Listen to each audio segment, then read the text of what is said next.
आज मैंने आप लोगों को कुछ जरूरी मुद्दों पर अपनी पार्टी की प्रतिक्रिया जाहिर करने के लिए आप लोगों को बुलाया है।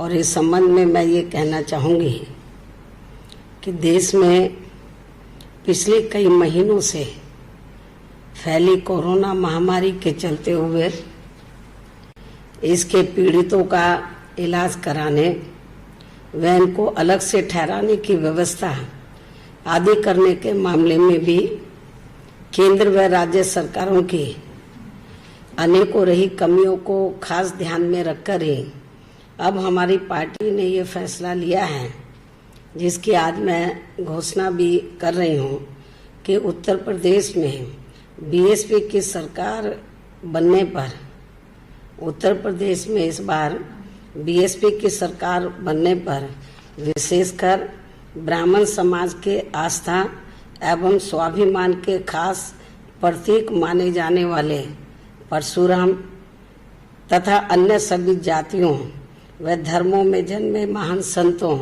गुरुओं व महापुरुषों के नाम पर भी बड़ी संख्या में आधुनिक हॉस्पिटल व सभी जरूरी सुविधाओं से युक्त ठहरने के स्थलों का भी निर्माण कराया जाएगा। और इससे फिर एक तरफ सभी पार्टियों व धर्मों के महान संतों, गुरुओं व महापुरुषों को पूरा आदर सम्मान मिलेगा।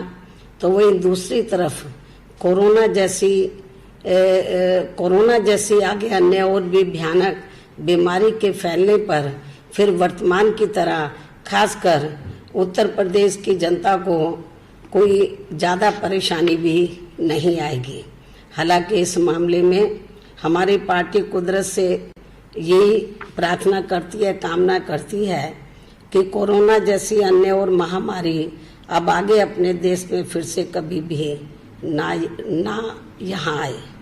इसके साथ ही दलित व अन्य पिछड़े वर्गों में जन्मे अनेकों महान संतों, गुरुओं व महापुरुषों के बारे में भी यहाँ मैं ये भी बताना चाहती हूँ कि उत्तर प्रदेश में 4 बार बीएसपी की रही सरकार में इन वर्गों से जुड़े जिन महान संतों, गुरुओं व महापुरुषों के नाम पर उन्हें आदर सम्मान देने के उद्देश्य से अनेकों जनहित की योजनाएं शुरू की गई थी।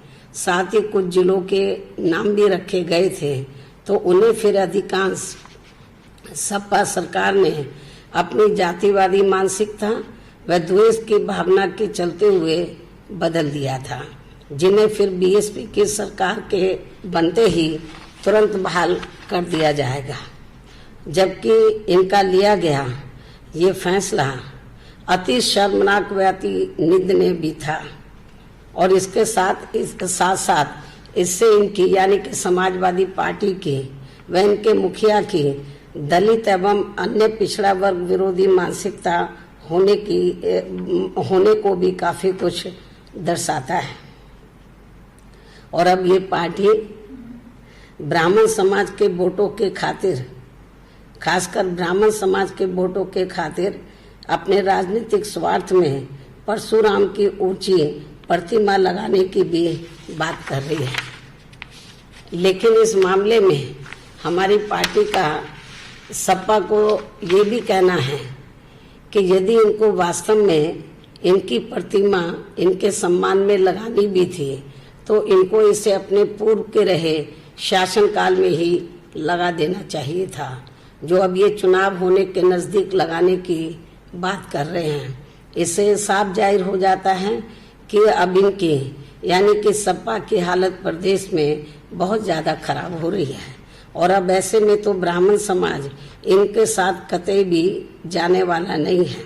वैसे भी इस समाज का हर स्तर पर शोषण व उत्पीड़न आदि भी इनकी सरकार में सबसे ज़्यादा हुआ है। इसके अनेकों उदाहरण हमारे सामने हैं। जबकि ब्राह्मण समाज को हर मामले में बीएसपी के ऊपर ये पूरा भरोसा है कि बीएसपी किसी भी मामले में सपा की तरह कहती नहीं है बल्कि करके दिखाती है। अर्थात बीएसपी की सरकार बनने पर फिर हमारी सरकार ब्राह्मण समाज की इस चाहत को ध्यान में रखकर यहाँ परशुराम की प्रतिमा हर मामले में सपा की तुलना में ज्यादा भव्य ही लगाएगी। इसका ब्राह्मण समाज को बीएसपी के ऊपर ज्यादा भरोसा भी है। इसके साथ साथ यहाँ मैं ये भी कहना चाहती हूँ कि यदि क्षत्रिय व वैश्य तथा अन्य समाज आदि भी अपने महान संतों, गुरुओं व महापुरुषों की प्रतिमा लगवाने की अपनी भावना दर्शाते हैं तो फिर इस मामले में उनकी भावनाओं को भी जरूर पूरा किया जाएगा, आदर सम्मान दिया जाएगा। कहने का तात्पर्य ये है कि हमारी पार्टी की सरकार यहाँ सभी जाति व सभी धर्मों के महान संतों, गुरुओं एवं महापुरुषों को हर स्तर पर पूरा आदर सम्मान देगी। ये मेरा सर्व समाज को वायदा भी है। इसके अलावा आजकल राम मंदिर निर्माण के नाम पर भी काफी राजनीति की जा रही है, जो कतई भी उचित नहीं है, क्योंकि ये मामला लोगों की केवल धार्मिक आस्था एवं भावनाओं से ही जुड़ा है। अर्थात इसका राजनीतिकरण नहीं होना चाहिए। इसके साथ ही यहाँ मैं ये भी कहना चाहूँगी कि जब अभी हाल ही में 5 अगस्त को अयोध्या में राम मंदिर निर्माण के लिए वहाँ नींव रखी गई थी और अपने देश के प्रधानमंत्री माननीय श्री नरेंद्र मोदी जी ने उसकी नींव रखी, तो अच्छा होता। तो इस मौके पर यदि प्रधानमंत्री तो दलित समाज से जुड़े जो अपने देश के राष्ट्रपति हैं उनको भी साथ में ले जाते, तो पूरे देश में दलितों के ऊपर एक अच्छा मैसेज जाता, अच्छा प्रभाव पड़ता। हालांकि इसको लेकर कई और भी मामले आए, कुछ दलित संत भी चिल्लाते रहे कि हमको नहीं बुलाया गया। चलो उनको नहीं बुलाया है तो राष्ट्रपति तो दलित थे, उनको भी बुला लेते तो मेरे ख्याल अच्छा मैसेज जाता।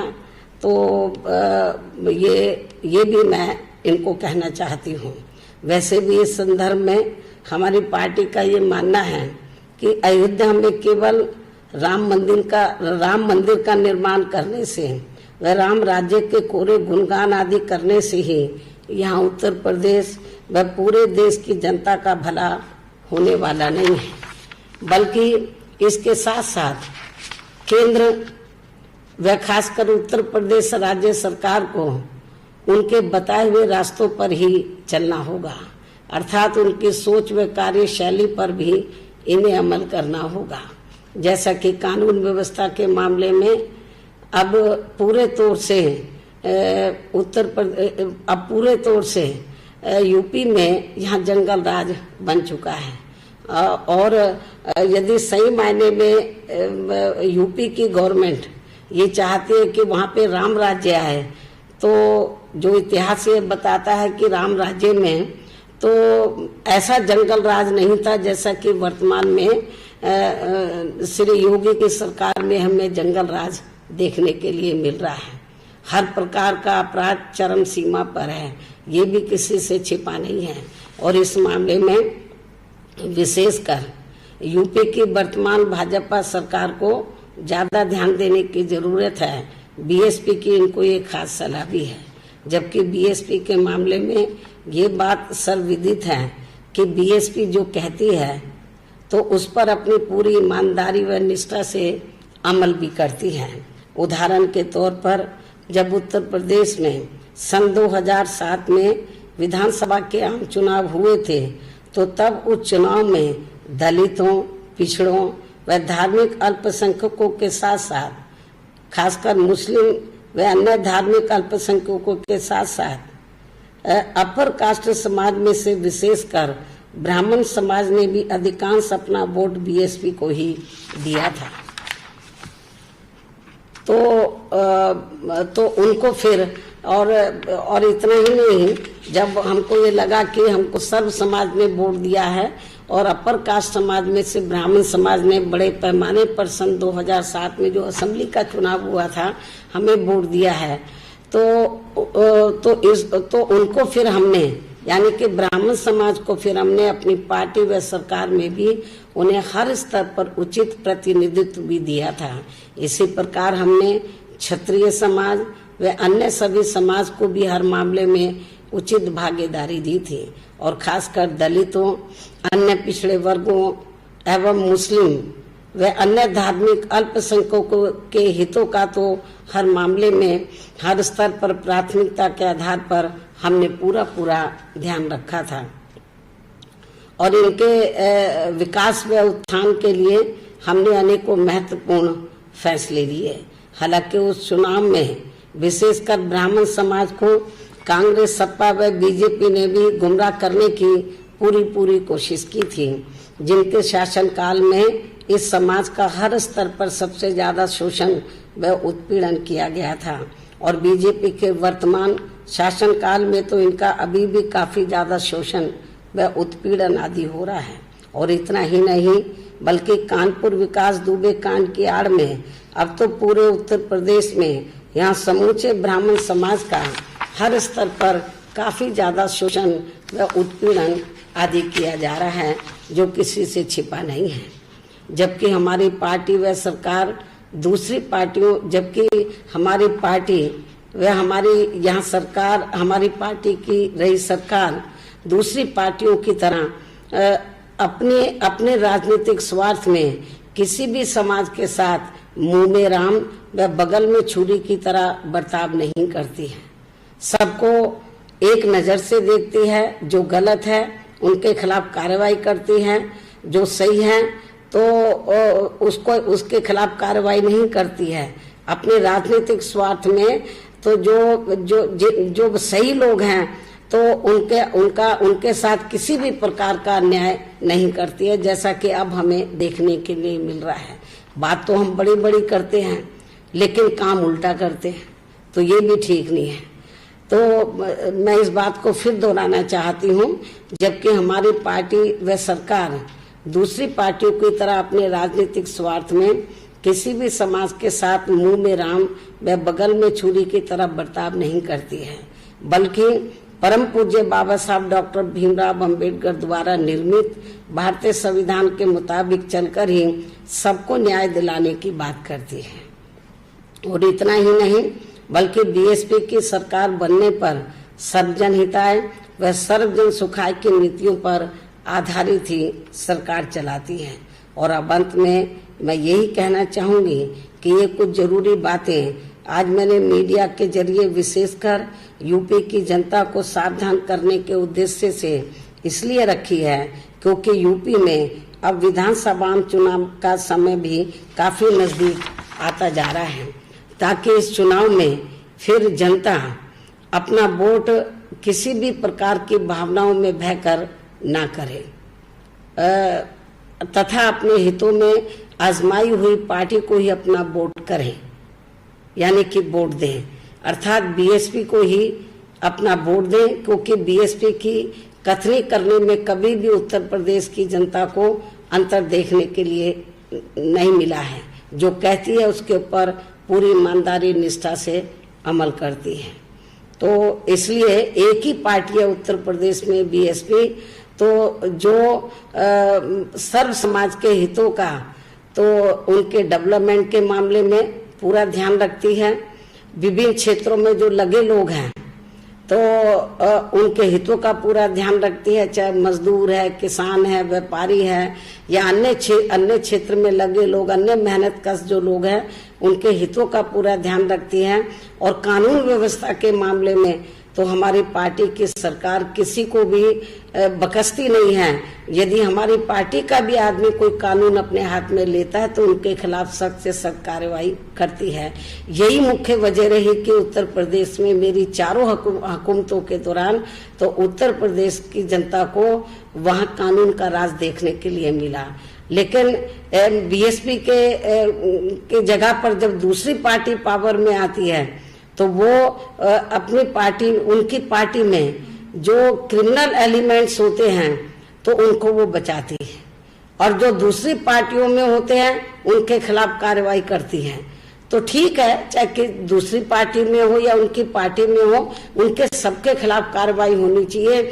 जिस दिन उत्तर प्रदेश में बीजेपी की सरकार तो अपराधियों के खिलाफ कार्रवाई करने के मामले में राजनीति को अलग करके चलेगी और अपनी पार्टी के जो आपराधिक तत्व है उनके खिलाफ भी सख्त कानूनी कार्रवाई करेगी, तो मैं आज आपको लिखकर देने के लिए तैयार हूँ। फिर उत्तर प्रदेश में अपराधियों का राज देखने के लिए नहीं मिलेगा, जंगल राज देखने के लिए नहीं मिलेगा। फिर बीएसपी के शासनकाल की तरह वहां कानून द्वारा कानून का राज देखने के लिए मिलेगा। तो इसलिए मेरा यूपी की गवर्नमेंट से यही कहना है कि यदि आप उत्तर प्रदेश में कानून द्वारा कानून का राज उधर कायम करना चाहते हैं तो आपको बीएसपी की गवर्नमेंट से इस मामले में बहुत कुछ सीखना होगा। दलगत राजनीति से ऊपर उठकर तो जो आपराधिक तत्व हैं उनके खिलाफ कार्रवाई करनी होगी। तो ये भी मेरी इनको सलाह है। तो इस उम्मीद के साथ ही अब मैं अपनी बात यही समाप्त करती हूँ। धन्यवाद।